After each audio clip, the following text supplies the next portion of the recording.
हनुमान जी जिनके दास हैं वो है राम जी। रावण भी राम जी के महिमा का गुणगान करता है और अपना काम चलाता है। देखो चरित्र तो ऐसा ही होना चाहिए कि दुश्मन भी पीठ पीछे बात करे। चरित्र ऐसा होना चाहिए कि दुश्मन भी पीठ पीछे कहे और तो सब ठीक है, हमारी दुश्मनी है, पर एक बात तो बढ़िया है भैया, चरित्र के वो पक्के।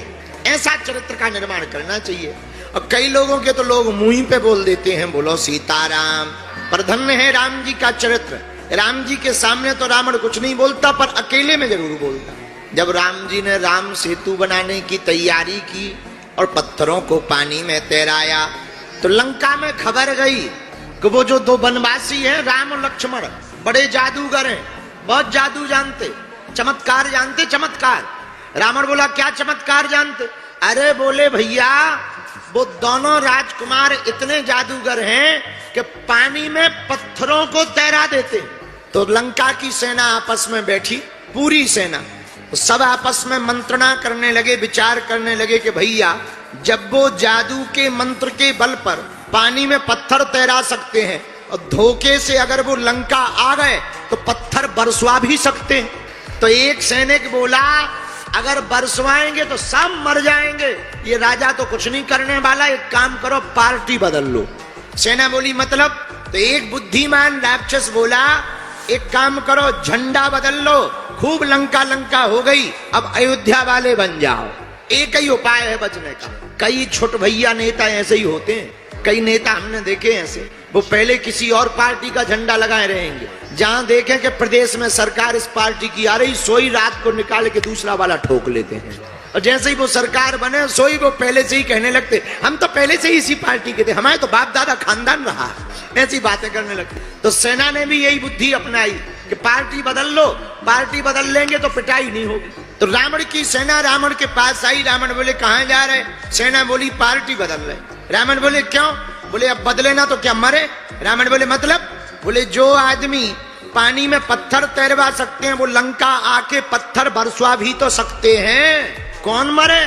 हम तो तुम्हारी पार्टी छोड़ रहे, दूसरी वाली पकड़ रहे, राम जी वाली पार्टी में जा रहे। रावण बोले चुप रहो, दूसरी पार्टी में जाने की जरूरत नहीं है, अपनी पार्टी में फंड की कमी है का? अपनी पार्टी भी मजबूत है। सेना बोली कैसे? बोले अगर वो दोनों राजकुमार पानी में पत्थर तैराते हैं तो हम भी तैरा देते हैं। सेना बोली बातें तो तुम्हारे 10 मुंह है, पता नहीं कौन मुंह से बोलत और कौन मुंह चुप रहता है। अगर पूछो भी कि आपने ऐसा कही थी तो आप आपसी में मुंह से पूछते हो कि किस मुंह से कही थी, और किसी के एक मुंह हो तो बात करें। अब 10 मुंह वाले से क्या बात करोगे? तुम्हारे 10 मुंह है, तुम्हारा कोई ठिकाना नहीं है, अभी कुछ और कह दोगे, कल और कुछ कह दोगे, मर जाएंगे, फिर कहोगे वाह हमें तो पता ही नहीं था, इसलिए हम तुम्हारी बात नहीं मानेंगे, करके दिखाओ तब मानेंगे, करके दिखाओ। रावण बोला चुप रहो, एक काम करो कल हम ये चमत्कार करके बता दें, तब खुश हो जाओगे? हाँ तब हो जाएंगे। दूसरे दिन पूरी सेना समुद्र के किनारे पहुंच गई और तमाशा देखने के लिए और छोटे छोटे बच्चे, पूरी राक्षसनियां, राक्षस सब पहुंच गए। रावण आया देवी पूजा करके। रावण बोला लाओ पत्थर, अभी पानी में तैरा के बताते। सेना ने सोचा कि राम जी ने अगर 50 किलो का पत्थर तैराया तो अपन 500 केजी का ले चलो। 50 का क्या ले जाना, 500 केजी का ले चलो। अब राक्षस तो राक्षस भारी भारी पर्वत उठा के ले आए और धर दिया। रावण को पसीना आ गया। छोटे मोटे पत्थर को कोई ट्रिक दिखाकर 20 हाथ है नीचे से पानी में से कोई हाथ लगाकर तैरा भी देते, पर 500 केजी के पत्थर को कौन तैराएगा? सेना बोली देर ना करो, पसीना आ रहा है, जल्दी तैराओ, नहीं तो हम लोग जाएं पार्टी बदले। रावण बोले चुप रहो। रावण ने पत्थर उठाया, जितने मंत्र जानता था रावण सब मार दे। हे देवी माता आज लाज बचा लियो, हे भगवती आज हमारी नाक बचा लेना। देवी माता बोली तेरी नाक एक हो तो बचाए, 10 नाक अब 10 नाक को कौन बचाए, एक नाक हो तो बचाए। पर रावण प्रार्थना कर रहा, हे देवी माता बचा लेना। जैसे ही हाथ में पत्थर उठाया भैया और पानी में डाला तो ऐसे डुब उड़ गया जैसे जन्मों का प्यासा हो ये, और पानी में पत्थर डूब गया। सेना बोली ले वो निकल आया चमत्कार। बड़ी बड़ी बातें बोल रहे थे, हमें पहले ही पता था। रावण को भी पसीना आ गया, पर रावण ने 10 सिर डाले पानी में, और ना जाने रावण क्या बुदबुदाया।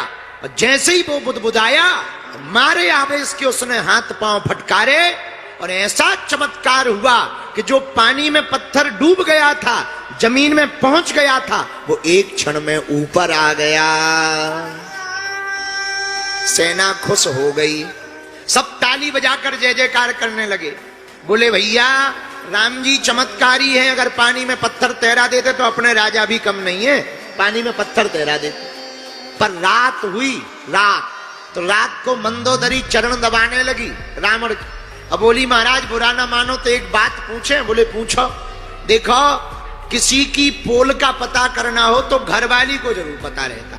हाँ, कोई बाहर कितनों बड़ो नेता बनो रहे, पर घरवाली के सामू तो जय जय सीताराम। बाहर कोई कितनों बड़ो गुंडा बनो रहे, पर घरवाली के सामू तो भीगी बिल्ली बना रहता है।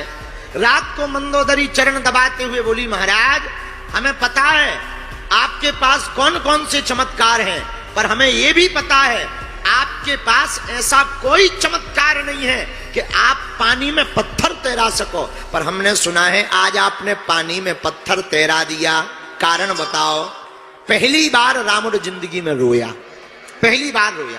श्री जोशी जी कहते हैं रावण उठ के बैठा और 20 आंखों से भर भर करके रोया। तो मंदोदरी बोली क्या बात है, आप रो क्यों रहे? तो रावण कहता देवी सच कहती हो तो हमारे पास ऐसा कोई भी तंत्र मंत्र नहीं है, ऐसी कोई भी शक्ति नहीं है कि हम पानी में पत्थर तैरा सकें। पर आज जब हमारी नाक कट गई, पानी में पत्थर डूब गया और प्रजा हमें छोड़कर जाने लगी, तब मंदोदरी हमने पत्थर के पास जाकर कहा ये पत्थर तुझे राजा राम की सौगंध है, मेरी नाक बचाने के लिए ऊपर आ जा। तुझे राजा राम की सौगंध है, बस मेरी नाक बचाने के लिए तू ऊपर आ जा। और मंदोदरी धन्य है वो पत्थर और धन्य है परमात्मा राम, उनके नाम लेते ही वो पत्थर पानी में ऊपर आ गए। ऐसा चरित्र हमारे राम जी का है कि जिनके नाम को लेकर दुश्मन भी अपना काम चलाते, शत्रु भी अपना काम चलावे, ऐसा चरित्र श्री राम जी का है। बोलो जय सिया राम। जब भैया रावण जैसे आतताई अत्याचारी राम जी का नाम लेकर के अपना काम चला सकते, अपनी लाज बचा सकते, तो हम लोग भी अगर राम जी का नाम लेवें तो हम लोगों की भी लाज बच सकती है।